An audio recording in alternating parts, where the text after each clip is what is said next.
Hello again to all my YouTube friends around the world. I appreciate your time. Today we're going to do something a little different. This is my first experience with Honesty Box. I don't know this channel very well. I don't even know if they'll let me do this reaction, but we're going to do it anyway. I really enjoy hearing about the militaries from other countries. This is about an SAS operator, and I guess they ask him a bunch of questions. We'll see how this video goes. If you like this content, please hit the like button and please subscribe if you want to see any further videos. I appreciate your time. Here we go.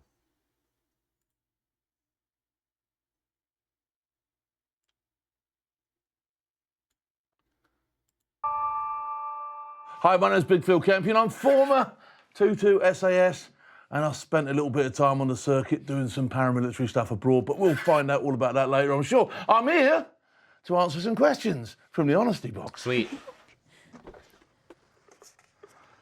Here we go. Are the SAS the best in the world? Don't need to ask that, yes. Right, here we go. That's hilarious. You like that, don't you? Who comes second? Hang on. The SPS, they come second. And then outside of that, they're non-runners as far as I'm concerned. Right, here we go. What is selection like? Right, okay, here we go. Selection. Selection into the Special Air Service. It lasts about 6 months-ish, give or take. It is extremely hard. However, and I always say this to people, although it's hard, it is enjoyable. All right, once you get the hills phase out of the way. The hills is basically every day, bigger pack, running, walking over hills. But once you get into the jungle, you're soldiering, you're learning stuff. And I like learning stuff, do you know what I mean? So that sort of like outweighs the difficulty and the hardship. It's because I'm learning and I'm doing cool stuff. So yeah, Wow. it's difficult, but it's not impossible. If you had 300 people turn up, you would probably be looking at maybe 10 or 15 would pass. Wow. I think statistically, and don't quote me on this, well, you can quote me on this, but it might not be true, is what I'm trying to say. You've got more chance of playing professional football in this country as you have becoming a member of the SAS. And that's the message that I do like to try and get to young people nowadays, is that it isn't impossible, all right? You get a few people perhaps fail it, go back to their units and say, oh, yeah, they made me carry this great big truck a bit, oh, it's impossible. No, you're a liar. Because if someone like me can pass it, someone like you can pass it, right? That's amazing. I don't know if that statistic's true, but that's pretty crazy because, being a professional footballer in England is probably very hard. So it is true that they have a very high dropout rate. That's by design. They really, really just want the best of the best. At least that's how the selection goes here. I have to tell you, when I was in training, I was really just trying to get through it. He talks about enjoying learning things and stuff like that. Most of us are just like, when you think about going into the military, like, oh, we're going to shoot machine guns and stuff like that. When you go through that training, you're so tired and everything else. There's so many things going on. You're really just trying to pass your courses and get through it for the most part. That's just the way I felt about it. But anyway. There you go. Why do you think you were able to pass it? It's just the mindset. I wanted to be there. Selection is designed to see if you want to be there or not. Right. And the rest of it is monkey see, monkey do. And if monkey... Right, and that's just kind of what I was saying there. Like, I was just trying to get through it. It didn't motivate me anymore to like want to, so that's probably why I was never trying to do special forces or anything like that. But yeah, that makes sense. He really, really, really wanted to be there and do it. So that makes sense that he passed. You can't do, monkey goes home. What makes you a good soldier? Great question. Absolutely great question. I get asked this a lot by young men. What makes you a great soldier? What makes you a good soldier? And I always tell them one thing: it's the basics done well. Okay, if you do your basics well, you will become a good soldier. Forget about dangling off ropes and jumping through doors and kicking windows in and all that sort of stuff. All that stuff will come. It's the basics, the very basics, and soldiers will know what the basics are. The stuff that you learn from day one, it's the stuff that you'll carry with you. It's your foundation, and you'll carry that for the rest of your soldiering career. So get that right, all right? Good advice. Good. How does it feel to kill someone? I knew this question was going to be in there. And there's... How do you answer this honestly without sounding like a fucking, murderer? You know what I mean? Like, wow, holy crap. We'll see how he answers this, but holy crap. There's sort of like a standard answer that you'd get if you asked your granddad and that, and they'd be indifferent to it and they'd refer to it as a target or whatever, do you know what I mean? I think there's a little bit more to it than that for me. None of these people that we've sort of like relieved of their time on this planet have been particularly nice people. They've all had an agenda whereby they want to see me dead, or they've all done something completely disgusting and horrible. Right. So actually, in terms of the deed itself, I'm quite happy about it, if I'm perfectly honest. And that might sound a little bit sort of like bullish, and maybe it is, but you probably, after an action in combat, are going to be fairly pumped up. You're going to be fairly glad that you've made it through the other side, and you're going to be glad that you've done your job. And if you're dealing with people that are extremely nasty, like, say, for instance, ISIS or, Al Qaeda or people like that, you've done the world a favour. So actually, you could be forgiven for being quite chuffed of yourself, to be honest. So, yeah, that's where I'm going to leave that there. Did you wholeheartedly trust your comrades? 100%. Yeah, without a doubt, and I still do. Do you know what I mean? If they were to back me up or. If I saw those guys today, those are my brothers. I mean, we don't stay in contact or anything like that, but if I saw them today, I wouldn't have to worry about anything. And that's probably how he feels about the people he served with. To be at my side now, I would 100%. That's right. And I don't even need to test that. So, okay, if you could only take 3 things in a survival situation, what would they be? Survival. Bear Grylls. That's so funny because, like, Bear Grylls is a survival expert. Just because you're in the military, or I don't know how it runs in Special Air Service. I'm sure they go a little bit more in depth, but they give you a minimal amount of survival training because they assume that you're just going to be with your unit. You're not going to be out there on your own doing those kinds of things. So that's pretty funny. Someone who knows what he's doing, right? A decent knife, something to collect water in, and a bit of warm kit. And I think you just about get by with anything there. Do you know what I mean? So there you go. Decent knife, massively important. Yeah. Massively important. You can do anything if you've got a decent knife. All right, how many people have I killed? Oh, personally, man. I can't put a number on it because some of the stuff that I've been sort of like engaged with has also been engaged with other people's. And unfortunately, sometimes some of the people, a couple of people that I've probably would have claimed as mine, have dropped in a place where I haven't been able to go and get them. So it's sort of like I haven't been able to go, yeah, definitely mine. All right, so I don't know. I generally don't know. I can account for one for definite, which I ran over in Afghanistan. He was definitely dead. Outside of that, it's all been stuff that other people have been shooting at. I've been shooting at as well. So, don't know. Can I make a comment here? He seems like a good guy. He really does overall. He could probably tear my head off. I don't know why. English people, for some reason, I find your culture so endearing. It's I don't know why. Like, I wouldn't be afraid of him for some reason. I don't know why. Like, I know, like, I should be, but I don't know why. I don't know why. Is someone like Rambo or one-man killing machine possible? Right, you do get people that are extremely large. No. And no, it's I'm not going to try and bluff you. It's the honesty box. No. Yeah. There's not a whole lot of Rambo type people in there. I mean, you got, like, in American history, you have Audie Murphy and Roy Benavidez and people that have been highly decorated. But, like, the whole Rambo stereotype, that just doesn't exist.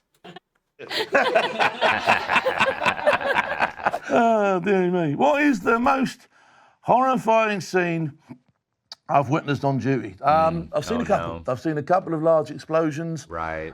Which have done quite a bit of damage, and there's been parts of this, that, and the other all over the place, and you've not been able to sort of identify what part came off what bit and all that sort of stuff. So I've seen a couple like that. I would just say, yeah, first time I saw a stack of dead bodies, lined up, which was in Sierra Leone. That was probably about, 10, 15 bodies, all misshapen and beaten up a little bit, obviously dead. That's sort of like, it's not the normal thing to see, but yeah, so I don't know, horrifying, expected horrifying, so it's not as bad as horrifying. If you stumble across something in the street and you're not expecting to see that sort of thing, that's more horrifying than actually thinking, I'm going to probably cause a little bit of this, and before you go in thinking, right, you can prepare for it. But if you've just turned up on site and you see something like that, then, and that's never happened to me, so yeah, horrifying. Yeah. How many people have died? Unfortunately, quite a few. And that's not just from things like, actually being there at the time in battle or, in various incidents that I've been involved with, but that's subsequently from things like suicide and that as well. Jeez. So just because you survive one battle, it doesn't mean you win the war sometimes. Right. And, the war does go on for some soldiers for a very long time, and the battle is in their heads. And so That's so unfortunate that he said that, honestly. When you think of these guys, you just think of them just being hard through and through. But I've known plenty of guys that really struggle with PTSD, and it's just a really sad state of the world. unfortunately, I've known far too many that have died. Which is very sad. Yeah. Cool. How long can a human survive without food? Me, about 5 minutes. Do you know what, off the top, mate? I don't know. But you can go with without food a good while, but water, forget about it. Water, you start cutting your water supply off. You do need water. Do you know what I mean, to keep yourself running? You're talking in days and hours there, as opposed to days and weeks with probably food if you're unlucky. How quickly could you take out everyone in this room? Depends what I've got, doesn't it? Decent sized grenades should just about cope with this stuff. If I'm down to a sharp pencil, it's going to take a while and get a bit messy, isn't it? Right. That's great. Oh dear. It's almost whoever asked that was like, and can you show us? Would you rather fight a lion, shark, or a bear? Wow. Oh dear. I think I'd rather take them all on at the same time, and then at least I know I'm guaranteed a quick end. Do you know what I mean? Because I ain't winning that one. Yeah, you're not winning any of those. Have you ever been flashbanged? Yes, I have. Yes, I'm not going to tell you the soldier's name who flashbanged me, but my first time in the killing house, or down at the place where we did that sort of stuff in Hereford, as I went in to clean up afterwards, somebody threw one in after me. Wow. I wonder if they did it on purpose. A little bit weird, appeared. Did I ever disobey orders? Not on an operation, I don't think I've ever gone against orders, but I have gone against plenty of orders, elsewhere. I can remember one time of note, we were doing an exercise and we were out in a jungle somewhere, and the exercise was really and I thought, no, I'm not doing this. So I deliberately broke my compass, walked off in a different direction and just did my thing for 3 or 4 days, catching fish and eating them, which was very nice. Yeah, as far as disobeying orders, listen, you don't really disobey orders, generally speaking, especially when it comes to important things. You just don't, because you just don't know. You're not high enough on the hill to know what's really going on and why they're giving you those orders. So you can't disobey orders. But little things like that, when you're in training and shit like that, it happens for sure. Here we go. Shag, marry, kill. Shag, marry, kill. Bear Grylls, Billy Billingham, Ross Kemp. Well, Bear and Billy, I've served with Billy. Billy's a very good friend of mine. Bear Grylls is also a very good friend of mine. I'm going to shag Bear because he's probably the cleanest and he's got the most money. Oh, no. I'm going to kill Ross Kemp and I'm going to marry Billy. Can women join? They can now, yeah, and I hope they do. I don't know whether one has or not, but if she does and she passes selection, like everybody else, she'll be treated exactly the same. So that's cool. Are you ever allowed to leave a man behind? Interesting question, this one, because leaving them behind in theatre is not the done thing. But actually leaving them behind whilst there's a battle raging is the done thing, because, and I'll give you an example, whilst I was on a raid in a West African village, someone in my patrol did go down. You could hear him screaming. The natural instinct was to go and help out, but we've been told categorically nobody is going back for casualties until we've resolved this thing, because obviously, I go back, I get hit, someone comes to save me. Before you know it, you've got a pile of people over here and nobody doing what they should be doing anymore. So, yeah, very difficult. But wherever humanly possible, you wouldn't leave anybody behind. But that was a difficult decision to leave my mate on the floor. I could hear him. He didn't seem to be doing too well. He pulled through eventually, but at the time, I found that extremely hard to do. And you could tell in his face he's having a lot of difficulty with just talking about this right now. As nice as a guy he seems, like, wow. You had to do it. It wasn't a case of, in that case, the decision was made for me, really, by what I was doing. But it was a very hard thing to do. So, yeah, that was tough. Here we go. Let's have a look. Are there any other countries' armies you feared most? Right, that's an interesting question, because fear, I don't think fear comes into it, but respect, yes, absolutely. Right. Everybody, whether it be a flip-flop wearing, untrained maniac from wherever he came on the planet, wielding a sword, to the most highly trained Russian special forces, if you're going to come and have a go with us, we're going to roll out the red carpet for absolutely everybody and not treat anybody with contempt or not believe that anybody's any better or any worse. Right. You're going to get the full treatment every time, okay? So in that respect, it would be very naive and very stupid for me to sort of like, to be labelling people as maybe all these are sort of like lesser than these. Everybody gets the same opportunity as far as we're concerned. Right, there you go. Here we go. Do you think young people today will handle being called up?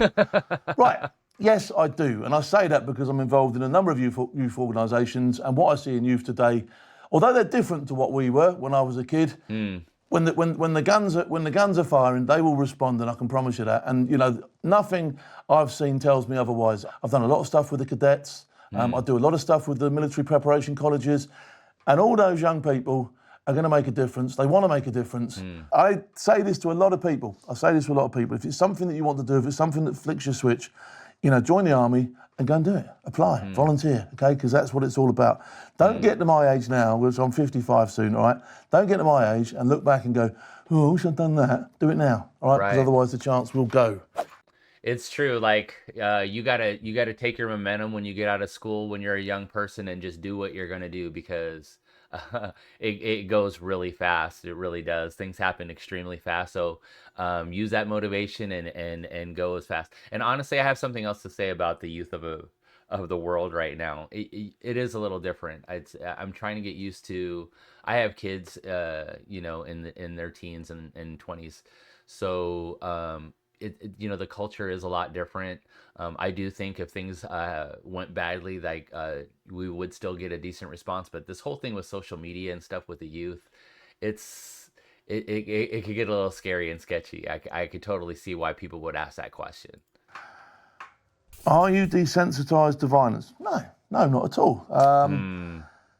I understand violence from both respects, from both receiving it and giving it. That doesn't desensitize me to it. That doesn't mean that I believe it's either wrong or right, or think it's cool or not cool.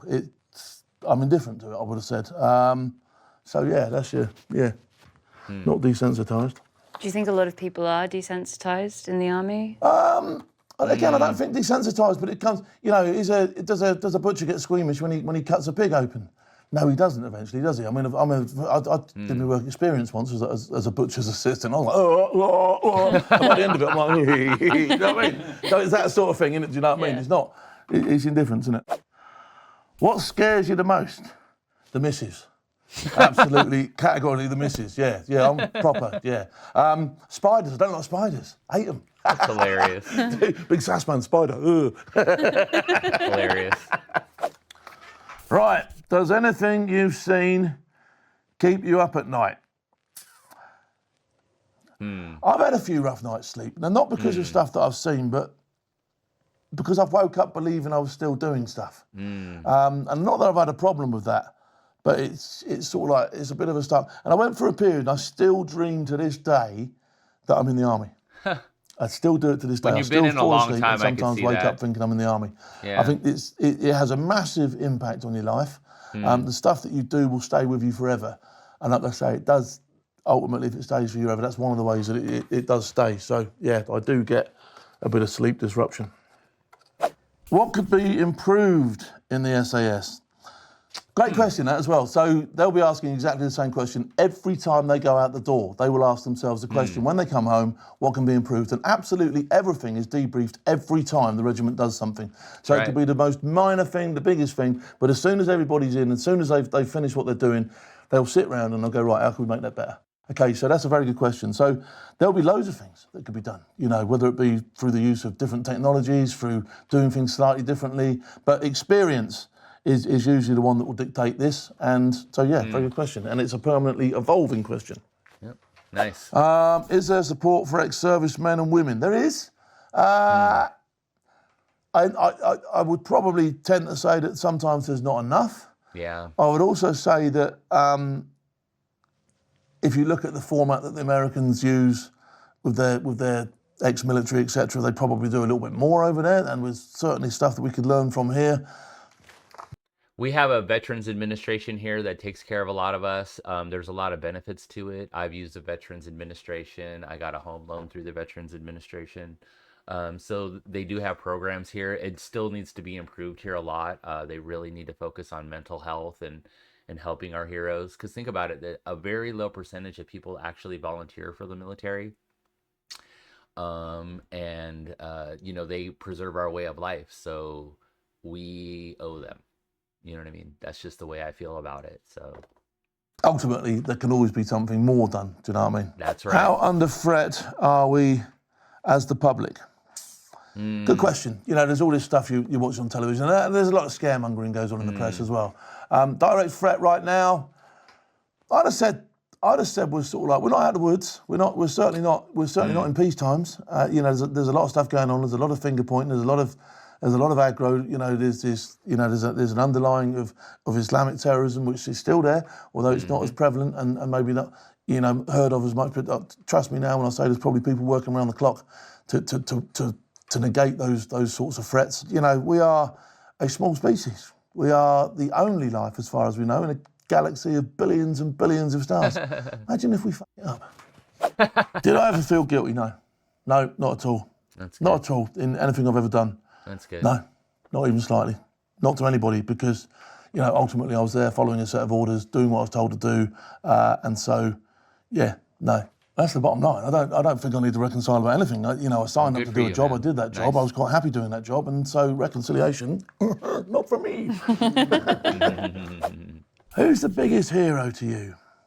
Right, really interesting question, that, because I think in terms of who I aspired to be like the most, my father let me down. School let me down. So I didn't really have that much faith in any of the people who should have been my role models when I was a kid. But my first real role model was a guy called Vern, Big Vern, and he was my section commander in training. And I think he probably, even if he walked in now, I think he's still my hero. Do you know what I mean? I looked up to him. He'd won a gallantry medal in Northern Ireland. He'd seen a little bit. He was firm. He was fair. He was a proper bloke, like, do you know what I mean? And I think for me, then he was probably my hero. And if he watches this, yeah, Vern, you're a man. Good for you. How did you deal with mental health while serving? I didn't deal with it well, and it was taboo. And so, you know, eventually I probably done myself in a little bit with it, to be honest. And when I got out, I tried to mask it. And I was seriously in the belief that if anybody found out that I was suffering with mental health, then I'd be unemployable. I wouldn't be. And once you get out, you know, if you don't get no money, you don't eat. It's as simple as that. Do you know what I mean? So, I didn't deal with it. I didn't deal with it very well, and that's why I'm a massive advocate of people talking about it, of people doing the right thing and seeking the right help and getting it sorted out. Because if you don't, it only goes one way. It gets worse and worse and worse. And like I say, I ended up in a little bit of trouble, a spot of bother, and it could have all come crashing down around my ears. That's you know, honestly, it's good advice. If the first thing to do is, like, if you're struggling with something, is definitely admit it to yourself and then talk to somebody. You know what I mean? Talk to anybody, talk to friends, family, you know, and just start there, you know. That's all you can do, but don't try to go it alone or try to deny yourself the help that you need. That's just, you know, my advice. Do I have PTSD? Depends who you ask. And that's, I'm not saying that flippantly, that's seriously, you know, I've had people say to me, I've had my own troubles and my own struggles along the way. Whether they're PTSD related, I don't know. I've had a couple of occasions in my life where I've absolutely, completely lost the plot since I've been out. I like to think that I'm probably over that now, but yeah, I probably have struggled a little bit. But where I've gone wrong is I've tried to self-medicate and not acknowledged it and not thrown it up the system and never sought help. And I think my advice to anybody who is suffering from PTSD or thinks that they've got any mental illness whatsoever, go and get it checked out, go and seek some professional help, or speak to somebody about it who can do that for you, because I've sort of like suffered in silence. Usually the first stage of any of this is to take ownership yourself enough to go and see someone and say something. You know.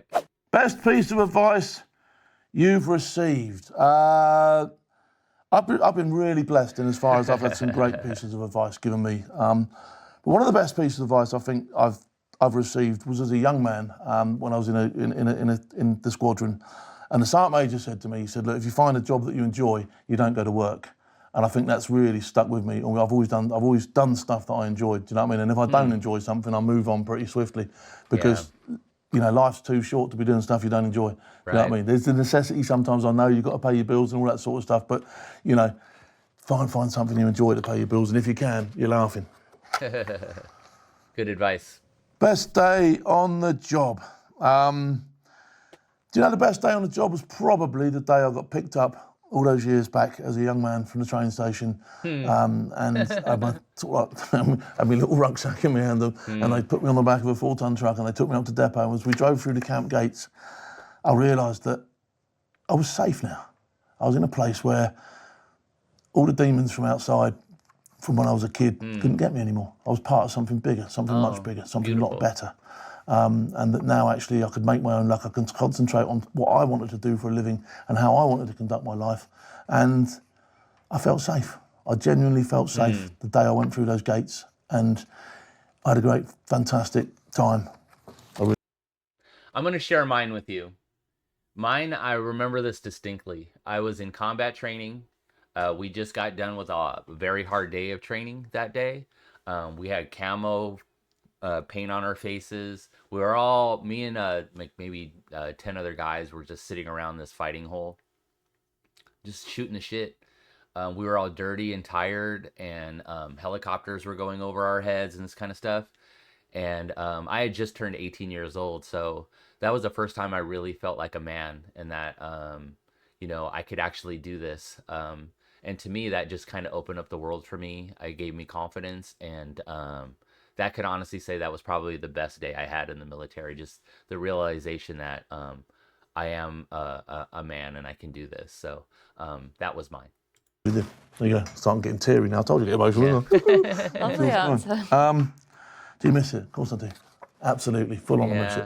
I miss I the still guys. see my mates now and again. I don't see enough of them. You don't get enough time on this planet for the people you love. And unfortunately, I've spent quite a bit of my time with people that I don't love as a living. So, you know, my time now is spent with the people that I do truly love and the people that I hold dear to me. So that's, again, I'm going to get down an emotional rabbit hole with you now. But, you know, do I miss it? Of course I do. And that's it. It's basically a... All right, well, that's the video, guys. I appreciate your time. So this was very interesting to me. Like I said, I really enjoy, you know, listening to people from other militaries, from other countries and stuff like that. This was a very honest view of a special operator, and he seems like a really nice guy. So this was great. Let me know if you like this content. Leave a comment. I appreciate your time. Have a good day.